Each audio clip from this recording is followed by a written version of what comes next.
Good morning students. आज आतापर्यंत आपण आपल्या मराठी पाठ्यपुस्तकातलं जे आहे ते विभाग 1 आणि विभाग 2 हे पूर्ण आपल्याला झालेलं आहे, आपण घेतलेलं आहे. ठीक आहे. याच्यात संतवाणी दोन्ही झालेले आहेत. शॉल हे झालं आहे. उपास हा लेसन झालेला आहे आपला.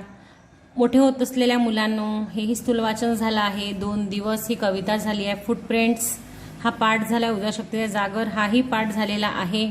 आता आपण बघूया जाता असताला हे स्थूल वाचन आहे. स्थूल वाचन म्हणजेच ही कविता आहे. गुरुदेव रवींद्रनाथ टागोर यांची ही कविता आहे. ही यांनी बंगाली भाषेत लिहिली आहे. बंगाली भाषेत लिहिली आहे आणि जी बंगाली भाषेत लिहिलेली आहे, गुरुदेव रवींद्रनाथ टागोर यांनी ही कविता बंगाली भाषेत लिहिली आहे. पण याचं जे रूपांतर आहे मराठीत ते आपल्या कवयित्री श्यामला कुलकर्णी यांनी केलेलं आहे. म्हणून याचे लेखक आपण कवयित्री श्यामला कुलकर्णी यांनी ही कविता बंगाली कविता मराठीत रूपांतर केलेली आहे. आणि कोणी केली मराठीत रूपांतर? श्यामला कुलकर्णी यांनी. कोणी केली आहे? श्यामला कुलकर्णी यांनी ही कविता मराठीत रूपांतर केलेली आहे. तशी ही कविता बंगाली भाषेतली आहे. ठीक आहे. आपण आज याचं परिचय बघूया. विश्वविख्यात बंगाली महाकवी, कथाकार, कादंबरीकार, नाटककार, चित्रकार, शिक्षणतज्ञ आणि मानवतावादी विचारवंत आहेत. कोण? रवींद्रनाथ टागोर. आपल्याला माहीतच आहे यांचा कार्यकाळ आहे 1861 ते 1941 सालीचं. ते स्वतंत्र भारताचे राष्ट्रगीताचे रचनाकार सुद्धा आहेत. यांनी अनेक गीतं पण रचलेले आहेत. हे आपल्याला चांगलं ज्ञात आहे. जागतिक कीर्तीच्या नोबेल पुरस्काराचे भारतच नव्हे तर आशियातील पहिले विजेते आहेत. कोण? गुरुदेव रवींद्रनाथ टागोर. हे भारतच नव्हे तर आशियातील पहिले विजेते आहेत. कशाचे? जागतिक कीर्तीच्या नोबेल पुरस्काराचे. त्यांचे लेखन अनेक भाषांमध्ये अनुवादित झाले आहे. शांतिनिकेतन आणि विश्वभारती ह्या त्यांनी स्थापन केलेल्या शैक्षणिक सांस्कृतिक संस्थांनी जगभरात कीर्ती मिळाली. आपण बघतो ना, शांतिनिकेतनचा कार्यक्रम आहे, शांतिनिकेतनद्वारेचा कार्यक्रम आहे, विश्वभारतीचा कार्यक्रम आहे, डान्स स्पर्धा होतात, त्याच्यात अनेक सांस्कृतिक पण कार्यक्रम होतात किंवा कोणत्या परीक्षा वगैरे होतात जनरल नॉलेजच्या याच्यात. त्या शैक्षणिक मार्गात सुद्धा त्यांनी स्वतःची कीर्ती मिळवली आहे. रवींद्र संगीत ही त्यांनी भारतीय संगीताला दिलेली मौल्यवान भेट आहे. त्यांचे कवी काहिली, संध्या संगीत, प्रभात संगीत, जीवनस्मृती, छेलेबेला, नोबेल पुरस्कार विजेता, गीतांजली यासारखे काव्यसंग्रही त्यांनी लिहिलेले आहे. विसर्जन, नौकाडुबी, गोरा, चतुरंग आदी कादंबऱ्या सुद्धा लिहिलेल्या आहेत. त्याचप्रमाणे वनफूल, शैश व संगीत ही खंडकाव्ये त्यांनी लिहिलेली आहेत. राजा डाकघर इत्यादी नाटके यासारखे विपुल लेखन प्रसिद्ध आहे. त्यांचे विपुल म्हणजे भरपूर, जास्त प्रमाणात. त्यांची भरपूर प्रमाणात आपले लेखन कार्य अनेक याच्याद्वारे नाटके लिहिली आहेत, खंडकाव्ये लिहिली आहेत, कादंबऱ्या लिहिल्या आहेत, काव्यसंग्रह लिहिली आहेत. तसे त्याचप्रकारे रवींद्र संगीत यांनी संगीत याची सहाय्य केली आहे. कथाकार आहेत, कादंबरीकार आहेत, नाटककार आहेत, ते चित्रकार आहेत, ते शिक्षणतज्ञ आहेत आणि मानवतावादी विचारवंत आहेत. म्हणजे मानवाचा हित ज्यामध्ये होईल अशा गोष्टींचे विचार करणारे ते विचारवंत आहेत. त्याचप्रमाणे ते रचनाकार सुद्धा आहेत. आता आपण बंगाली कविता बघूया. यातला अर्थ आपल्याला मराठीत सांगितलेला आहे, पण आपलं मराठीत बघा, तुम्हाला मराठी सोपं वाटते. मराठीत केलेली ही रूपांतरित कविता बघा किती लांब आहे. किती लांब आहे. आणि त्यांनी केलेली बंगाली कविता बघा किती शॉर्ट आहे. आपलं एवढी मोठी कविता आहे आणि त्यांची 5 ते 6 ओळीची 1 2 3 4 5 6 7 ओळींची कविता आहे. तर ही कविता केले वै मौर कार्य कहै संध्या रवी सुनिया जगत रहे निरुत्तर माटीर प्रदीप छिले छे कहिल स्वामी आमार हे टकू करीबता अभि. गुरुदेव रवींद्रनाथ टागोरांनी ही कविता लिहिली आहे. आपल्या स्थूल वाचनाचं नाव आहे जाता असताला. काय आहे? जाता असताला. आपल्या स्थूल वाचनाचं नाव आहे जाता असताला. अस्त म्हणजे अस्त म्हणजे काय? अस्त म्हणजे काय? अस्त म्हणजे मावळणे. अस्त म्हणजे काय? अस्त म्हणजे मावळणे. सूर्य मावळतो त्या जाता अस्ताला सूर्य मावळतो त्या स्थितीचे वर्णन या प्रस्तुत स्थूल वाचनामध्ये केलेले आहे. प्रस्तुत बंगाली कवितेचे मराठीत स्वैर रूपांतर श्यामला कुलकर्णी यांनी केले आहे. या कवितेत महाकवी टागोर यांनी सूर्य आणि पणती, सूर्य म्हणजे माहीत आहे तुम्हाला सन, आणि पणती म्हणजे काय?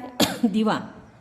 दिव्याची जी हे राहते ना ज्योत, तिला म्हणतो पणती म्हणजे दिवाच होते. प्रतीकाद्वारे अगदी छोट्या जीवातही जगाला काहीतरी देण्याची, म्हणजे असे प्रतीक सूर्य आणि पणतीच्या प्रतीकाद्वारे, प्रतीका म्हणजे उदाहरणाद्वारे अगदी छोट्या जीवातही जगाला काहीतरी देण्याची, जग सुंदर करण्याची क्षमता असते असे या स्थूलवाचनामध्ये सांगितलेलं आहे. खूप इम्पॉर्टंट स्थूलवाचन आहे. नेहमी याच्यावरचे प्रश्न येतातच. ठीक आहे. जाता असताला सूर्याचे डोळे पाणावले, जाईन मी जर या विश्वाचे होईल कैसे भले, अंधारामध्ये बुडून जाईल लगेच सारी धरा, कुणी वाचवा या पृथ्वीला करा करार हो त्वरा. कुणी न उठती ए ना पुढती, कुणास ना शाश्वती, इकडे तिकडे बघत हळूची पणती ये पुढती. विनम्र भावे लपुनी म्हणे ती तेजोमय भास्करा, ममते जाने जमेल तैसी उजळून टाकीन धरा. वच हे ऐकुनी त्या तेजाचे डोळे ओलावले, तृप्त मनाने आणि रवी तो झुकला असताकडे. ते वाचल्याबरोबर तुम्हाला समजलंच असेल. ठीक आहे. तरी पण त्याचं विस्तृत स्पष्टीकरण सांगते, चांगल्याने ऐका. खूप इम्पॉर्टंट स्थूल वाचन आहे. नेहमी याच्यावरचे प्रश्न तुम्हाला येत असतातच. जाता असताला सूर्याचे डोळे पाणावले म्हणजेच काय की सूर्य मावळतीला निघाला होता, मावळासाठी सायंकाळची वेळ झाली, सूर्य मावळासाठी निघाला होता. जाताना त्याच्या डोळ्यात अश्रू उभे राहिले. डोळे पाणावले, पाणावले म्हणजे अश्रू उभे, डोळ्यातून अश्रू येणे. डोळे पाणावले. जाईन मी जर या विश्वाचे होईल कैसे भले. त्याला प्रश्न पडला का बरं त्याच्या डोळ्यात पाणी आलं, की तो विचार करत होता की दिवसभर या जगाला मी चैतन्य दिले, उजळत ठेवले, म्हणजे दिवसभर मी यांना उजेड दिला, उजेड दिला आणि मी हा विश्व उजळवला. पण आता जर मी सायंकाळी मावळेन तर या जगाचे, या विश्वाचे काय होईल, हा सगळ्यात मोठा प्रश्न सूर्याला पडला. त्याच्यामुळे त्याच्या डोळ्यात पाणी आले, अश्रू आले, डोळे पाणावले. नंतर अंधारामध्ये बुडून जाईल लगेच सारी धरा. का बरं अजून तो रडायला लागला, त्याच्या डोळ्यात का बरं पाणी आलं, की त्याचं म्हणणं आहे की अंधार, जिकडे तिकडे अंधार होईन या जगात, मी जर मावळेन, जिकडे तिकडे अंधार होईन आणि मग या अंधारामध्ये बुडून जाईल सारी धरा, या सगळी धरती अंधारात बुडून जाईल. समजत आहे का तुम्हाला? जाता असताला सूर्याचे डोळे पाणावले, सूर्य मावळताना सूर्याच्या डोळ्यात पाणी आलं म्हणजे अश्रू आले. का बरं अश्रू आले? त्याला विचार आला की जाईन मी जर विश्वाचे होईल कैसे भले, मी मावळल्यावर या धरतीवर या विश्वात अंधार निर्माण होईल, अंधार फैलेल, मी मावळून जाईन तर या विश्वाचे कसे भले होईल. अंधारामध्ये बुडून जाईल लगेच सारी धरा, सगळी धरती अंधारामध्ये बुडून जाईल. कुणी वाचवा या पृथ्वीला करा करा हो त्वरा. त्याचं म्हणणं आहे सूर्याचं की मी गेल्यावर ही धरती अंधारात बुडून जाईन, सर्वत्र काळोख पसरेन. या पृथ्वीला अंधारापासून वाचविण्यासाठी कोण पुढे येईल? लवकर पुढे या, करा करा हो त्वरा, लवकर या. कुणी वाचवा या, तो आव्हान करत आहे, तो सगळ्यांना सूर्य बोलवत आहे की मी जर मावळल्यावर या धरतीवर सगळीकडे अंधार पसरेन तर या पृथ्वीचं काय होईल. म्हणून तो म्हणत आहे की कोण वाचवणार आहे, कोण या अंधारापासून पृथ्वीला वाचवेन, कोण पुढे येईल, लवकर पुढे या, लवकर पुढे या, करा करा हो त्वरा. त्वरा म्हणजे त्वरित, लवकर. कुणी न उठती ये ना पुढती. विचार करा की असं म्हटल्यावर कुणीच पुढे आलं नाही. जगात एवढ्या साऱ्या वस्तू आहेत, एवढे सारे अंग आहेत, तर याच्यातून कोणीच पुढे आलं नाही, कोणतीच वस्तू पुढे आली नाही. सूर्याने हाका मारूनही कुणीही उठून पुढे आले नाही, कुणाचाही भरोसा राहिला नव्हता. म्हणजेच काय, सूर्य निराश झाला. कुणी कुणी ना उठती ए ना पुढती कुणास ना शाश्वती. शाश्वती असते म्हणजे भरोसा असणे, लीन भरोसा नसणे, ट्रस्ट म्हणतो ना आपण ते. कुणी ना उठती, कोणी उठत नाही या. सूर्याने असं म्हटल्यावर कोणी उठत नाही या, कोणी पुढेही येत नाही या मदतीला, की नाही म्हणजे तू गेल्यावर काही चिंता करू नको, मी आहो. आपण म्हणतो ना की तू जा, तुझ्या कामाला जा, तू नाही आहेस तर मी काही चिंता करू नका. आपण शिक्षक लोकांना एखाद्या दिवशी शिक्षक लोकांना अर्जंट आपला पिरियड असतो खूप इम्पॉर्टंट, तरी शिक्षक लोकांना असं ते तर नेहमी असं करत नाही की त्याला बा तुमच्यासाठी ते स्वतः अब्सेंट राहत नाही, खूप अर्जंट काम आल्याशिवाय ते जात नाही. कधी कधी असं होते शाळेत आल्यावरही त्यांना काही अर्जंट कामासाठी शाळेतून जावं लागते. आपला पिरियड असतो, त्यांना तेही टेन्शन आहे की नाही मला शिकवायचं, समजा उद्या पिरियड आहे तर आपल्याला शिकवायचं आहे, काहीतरी करायचं आहे, काहीतरी घ्यायचं आहे. पण जर असं एखादा कॅप्टन असतो, तो म्हणतो की जाओ टीचर आप, मैं देख लेता हूँ क्लास को, किंवा एखादी टीचर सोबतीला असते की नाही तू जा, मी तुझा पिरियड एंगेज करेन आणि सर्व काही बरोबर करेन. अशी शाश्वती, अशीच इच्छा सूर्याची पण होती की मी असं म्हटल्यावर कोणीतरी येईल. पण कुणी ना उठती ये ना पुढती, कोणी उठत नव्हतं आणि कोणी पुढे येत नव्हतं. कुणाचं ना शाश्वती, कुणाचा भरोसाही राहिला नव्हता. आता इकडे तिकडे बघत हळूची पणती ये पुढती. मग तेवढ्यात काय झालं, तितक्यात काय झालं, इतक्यात हळूच इकडे तिकडे बघत एक छोटी पणती पुढे आली, म्हणजे छोटा दिवा पुढे आला, छोटासा दिवा, तेलाचा म्हणा की आता ठीक आहे स्वतःच्या मनातला, ठीक आहे. इकडे तिकडे बघत हळूची पणती ये पुढती.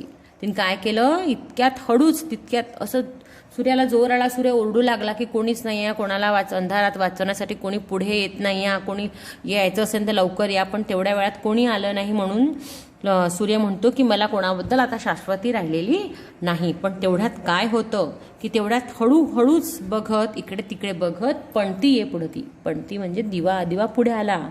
विनम्र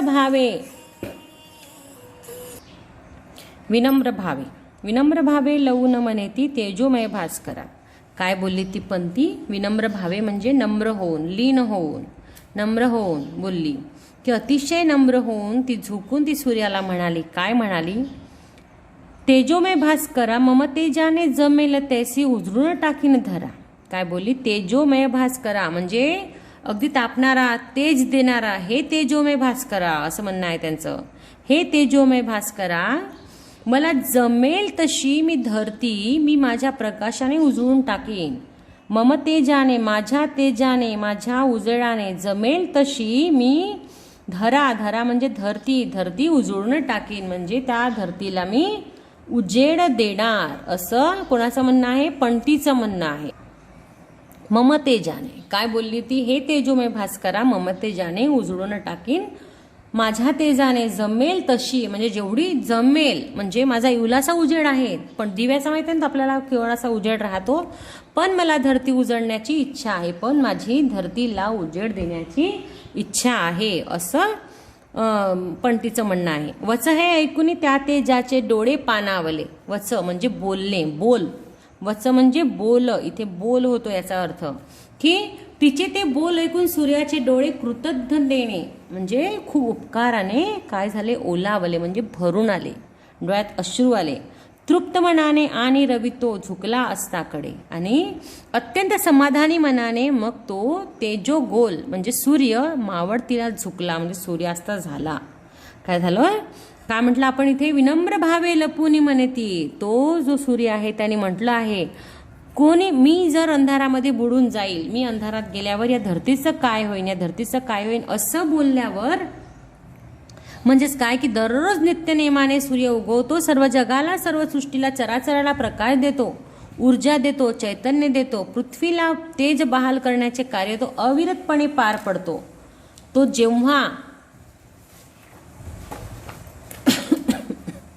तो जेव्हा मावळायला जातो तेव्हा त्याच्या मनात एक खंत कायम उद्भवते की मी गेल्यावर या धरतीची काळजी कोण घेईन, पृथ्वी सारी अंधारात बुडेन, तेव्हा तिच्या माझ्यासारखा उजेड त्याला कोण देईन, या विचाराने सूर्याचे डोळे पाणावतात. आणि तेव्हा काय होते, तेव्हा एक छोटीशी पणती, अशा वेळी एक छोटीशी पणती पुढे येते आणि ती सूर्याला म्हणते, मला जमेल तशी या पृथ्वीला मी उजळीत ठेवीन. पण तिच्या या उदाहरणातून असा संदेश मिळतो की सत्कार्य ज्याचे म्हणजे जेवढी लहान असं म्हणणं नाही आहे, असं म्हणजे मनापासून केलेले कोणतेही छोटे काम खूप मोठे असते. म्हणजे तिला माहीत होतं, त्या पणतीला माहीत होतं की सूर्याचा उजेड केवढा, जेव्हा अंधार, आता जर तुम्ही दिवा लावला, घरी दिवा लावला तर त्याचा उजेड कुठपर्यंत जाणार, कुठेच नाही. पण तोच उजेड, तिच्यात उजेड थोडासाच आहे, पण तोच रात्र जेव्हा अंधार होईल तेव्हा जर पणती लावाल तर त्याचा उजेड काहीसा म्हणा की अंधारातून तुम्हाला काढून बाहेर तर काढून टाकेल, अंधारात तर ठेवणार नाही. आपण छोटंसं लाईट गेला खूप अंधार होतो, पण टॉर्चचा उजेड सुद्धा तेव्हा त्या परिस्थितीत खूप मोठा वाटतो ना. टॉर्चचा सुद्धा उजेड आपल्याला त्यावेळी खूप मोठा वाटतो. की एवढंच सांगायचं आहे याच्यात कविता म्हणजे आपल्या श्यामला कुलकर्णी यांना की सेवा करण्याचा आपण आपला वाटा आपल्या कुवतीप्रमाणे राहत असतो, आपल्या कुवतीप्रमाणे करत राहावे. आपली कुवत केवढी असं म्हणायचं नाही बा, प्रत्येकच गोष्ट करून पाहायची इच्छा ठेवायची. तिला माहीत होतं ना की माझा उजेड खूप छोटा आहे, पण ती अंधारातून नष्ट होईल. तुम्हाला वाटते की नाही, आता एखादं उदाहरण की शिक्षकांनी प्रश्न विचारला, तुम्ही तुमच्याच मनात राहत असता, तुमचं उत्तर बरोबर असते, पण तुम्हाला भीती वाटत असते की नाही उत्तर चुकलं तर त्या भीतीमध्ये आपल्याला येत असतानाचं उत्तर सुद्धा आपण करत नाही. आपल्याला माहीत असते उत्तर, पण तेही आपण बरोबर सांगत नाही. का बरं? कारण की आपल्याला भीती वाटत असते. पण ते सांगून मोकळं व्हायचं, इच्छा ठेवायची. मनात इच्छा ठेवलं तर सगळे कार्य बरोबर होतात, सगळं सुव्यवस्थित होत असतं. तर अशाच प्रकारे याच्यात सुद्धा छोटीशी पणतीने सुद्धा मनापासून ठरवलं की नाही, मनापासून केलेलं कार्य म्हणजे कोणतं, की मनापासून ठरवलं की नाही मी सूर्याप्रमाणे एवढा उजेड देत नाही, पण त्याच्यासोबत थोडा तर उजेड देते. पण थोड्याशा उजेडाने तिने अंधारामध्ये प्रकाश देण्याची तिची जी इच्छा होती ती छोट्या पणतीमध्ये होती आणि ती करून दाखवली. म्हणून कोणत्याही कामात मागे न पडता आपलं काम निरंतर चालू ठेवायचं. कोणाला लहान मानू नये, कोणाला मोठं मानू नये. माहीत आहे ना तुम्हाला मुंगी आणि हत्तीची गोष्ट त्याप्रमाणे आहे. ठीक आहे, समजलं असेल. वाचून टाकायची कविता आणि त्याचा बरोबर अभ्यास करायचा आहे तुम्हाला. नीट अभ्यास करा. ठीक आहे, okay. Thank you. Have a nice day.